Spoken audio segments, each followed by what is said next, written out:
the more I'm continuing to learn about him, the more I'm inspired by him. He really took a team that was 10-1 and flipped that team around. And it's not just in going for the win, it's about, I think, the preparation for the win. I didn't know that much about Vince Lombardi, but I know a lot more now.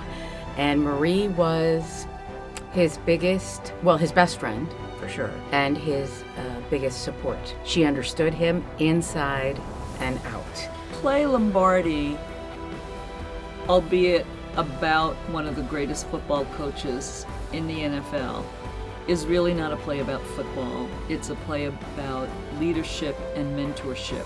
It takes place in 1965. That was an extraordinary year in the history of this country. It was a year when leadership in our country was really questioned.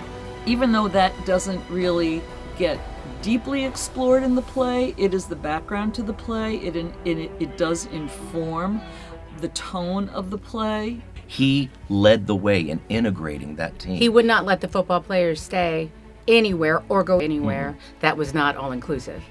So his black players and his white players, if they could not be together, he would not stay there. He would not allow any of his players to go there. It's awesome getting a chance to play Dave Robinson.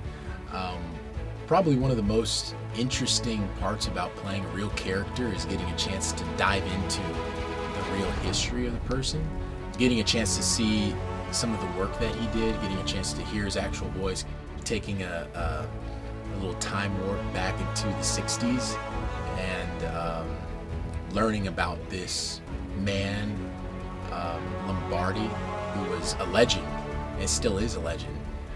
A chance to see some of the trailblazing things that he stood for, not just as a coach, but as a man. And I guess the part that Dave Robinson got a chance to play in that was being an African-American player on the team during that time. So one of the things that I think is really interesting about this play when we talk about the kind of period style of it is my research has been a lot of what was the media like in the 60s and how did people respond to that. And, you know, we can't help having a play done in 2021 and think about what our relationship to the media is now. And there is just sometimes a healthy and sometimes a dysfunctional relationship between what's being covered by the reporters, what's being said, how the story is told. How did our relationship with the media change from the 60s until now? What does a play like this mean in 2021? And my character in particular is trying to say, how can I do justice to both the individual as well as the story? And the struggle of this man to insist on a moral compass and insisting on discipline.